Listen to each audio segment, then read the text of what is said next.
இன்றைக்கி நம்ம என்ன பார்க்க போகிறோம்னா how to profit from stocks. போன வீடியோவில் நான் வந்து வாட் ஆர் ஸ்டாக்ஸ்னால் என்னன்னு சொல்லியிருப்பேன். அது நீங்கள் பார்க்கலைன்னா நான் அந்த மேலே தரேன், பார்த்துக்கோங்க. ஸ்டாக்ஸில் எப்படி ப்ராஃபிட் பண்ணலான்னா பை லோ செல் ஹை. ஒரு ஸ்டாக் கீழே இருக்கும்போது பை பண்ணிவிட்டு மேலே போகும்போது செல் பண்ணலாம். அப்படி இல்லைன்னா மேலே இருக்கும்போது செல் பண்ணிட்டு கீழே போகும்போது பை பண்ணலாம். ரெண்டுமே பண்ணாலும் வைஸ் வர்ஸாக நீங்கள் ப்ராஃபிட் அடைஞ்சா செய்வீங்க. இன்னொரு விதம் பார்த்தீங்கன்னா மேலே இருக்கும்போது பை பண்ணிவிட்டு திரும்பி மேலே போகும்போதும் செல் பண்ணலாம். அப்புறம் அதே மாதிரி பார்த்தீங்கன்னா கீழே இருக்கும்போது செல் பண்ணிட்டு நல்லா கீழே போகும்போது கூட நீங்கள் வந்து பை பண்ணலாம். ஸோ இதான் ஒரு 4 விதம். இதில் நான் வந்து பை எப்படி பண்ணுறது மட்டும் சொல்லியிருக்கேன். செல் வந்து அப்படியே ஆப்போசிட் தான். ஃபார் எக்ஸாம்பிள் இந்த ஸ்டாக் பாருங்கள், 𝗧𝗵𝗵𝗀𝗀 50 ருபீஸ் தான் கீழே ப்ரைஸ் வந்து கீழே போயிடுக்கு, 50 ருபீஸ் போயிடுக்கு. நான் வந்து அந்த இடத்துல ஒரு 100 ஷேர்ஸ் வாங்கியிருக்கேன்.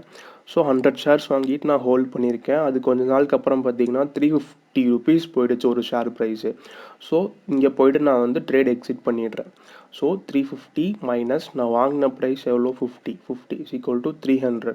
ஸோ எனக்கு வந்து பார்த்தீங்கன்னா 300 ப்ராஃபிட்டு ஒரு ஷேருக்கு. நான் எவ்வளோ ஷேர்ஸ் வாங்கியிருந்தேன், 100 ஷேர்ஸ் வாங்கியிருந்தேன். So 100 into 300 is equal to 30,000 எனக்கு ப்ராஃபிட்டு. நெக்ஸ்ட் கேஸ் பாருங்கள், இந்த ஸ்டாக் வந்து டாடா மோட்டர்ஸ். இந்த ஸ்டாக் வந்து ஆல்ரெடி ஹையில் தான் இருக்குது, 300ல் இருக்குது. எனக்கு இன்னும் மேலே போகும்னு தெரியும். ஸோ நான் என்ன பண்ணியிருக்கேன், 300ல் வந்து நான் வந்து பை பண்ணியிருக்கேன். 300ல் பை பண்ணிவிட்டு நெக்ஸ்ட் பாருங்கள், இந்த ரெசிஸ்டன்ஸை பிரேக் பண்ணிவிட்டு 300லேருந்து அப்படியே மேலே 600 வரைக்கும் போயிடுது. இங்கே போய்ட்டு நான் எக்ஸிட் பண்ணிட்டேன். ஸோ என்னோடய ப்ராஃபிட் எவ்வளோ வரும், 600 மைனஸ் 300 இஸ் ஈக்குவல் டு 300. நான் எவ்வளோ ஷேர்ஸ் வாங்கியிருந்தேன், 100 ஷேர்ஸ் வாங்கியிருக்கேன். So 100 into 300 is equal to 30,000 profit. So எனக்கு இதுலேயும் 30,000 ப்ராஃபிட். இதுதான் buy high sell higher. Next calculate your return. Returns எப்படி கால்குலேட் பண்ணலாம்னா 2 டைப்பில் கால்குலேட் பண்ணலாம். ஒன்று ருபீஸ் வச்சு கால்குலேட் பண்ணலாம், இன்னொன்று பர்சன்டேஜ் வச்சு கால்குலேட் பண்ணலாம். ஃபார் எக்ஸாம்பிள் இதில் பாருங்கள், டாம் வந்து 100 ஷேர்ஸ் ஆஃப் ரிலையன்ஸ் அட் 1000 ருபீஸில் வாங்கியிருக்கான். ஒரு ஷேர் ப்ரைஸ் வந்து after 2 days share price of Reliance spikes to 1050. அதாவது 50 ரூபா அதிகமாகிடுச்சு 2 நாளில். ஸோ அவன் வாங்கின ப்ரைஸ் எவ்வளோ, 1000. கரண்ட் ப்ரைஸ் எவ்வளோ, 1050. ஸோ இது ரெண்டுத்தையும் மைனஸ் பண்ணிங்கன்னா 50. இதுதான் உங்கள் ப்ராஃபிட் அந்த ஸ்டாக்கு. அடுத்து பர்சன்டேஜ் பாருங்கள், same Tom bought 100 shares of Tata Motors at 100 rupees.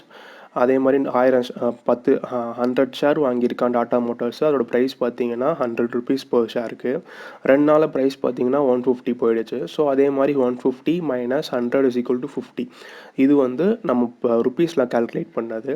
இதை நீங்கள் பர்சன்டேஜ் கன்வெர்ட் பண்ணணும்னா அந்த வந்த ப்ராஃபிட் ப்ரைஸ் இருக்குல்ல, அது டிவைடட் பை நீங்கள் வாங்கின ப்ரைஸ் எவ்வளோ, 100, அது போட்டிங்கன்னா 50%. உங்களுக்கு 50% ப்ராஃபிட் இந்த ஸ்டாக்ஸில். ப்ராஃபிட் ஃப்ரம் ஸ்டாக்ஸ் எப்படி ப்ராஃபிட் பண்ணலாம், பை லோ செல் ஹை பண்ணலாம், அப்புறமா பை ஹை செல் ஹையர் பண்ணலாம். கால்குலேட் ரிட்டர்ன் பார்த்தீங்கன்னா இப்போ ருபீஸ் வச்சு கால்குலேட் பண்ணலாம், பர்சன்டேஜ் வச்சு கால்குலேட் பண்ணலாம். ருபீஸ் வச்சு பார்த்தீங்கன்னா டேரெக்டாக நீங்கள் வாங்கின ப்ரைஸில் இப்போ கரண்ட் ஸ்டாக் ப்ரைஸையும் நீங்கள் வாங்கின ப்ரைஸையும் மைனஸ் பண்ணிங்கன்னா உங்களுக்கு வந்து ருபீஸ் வைஸ் கால்குலேட் பண்ண ப்ராஃபிட் வந்துடும்.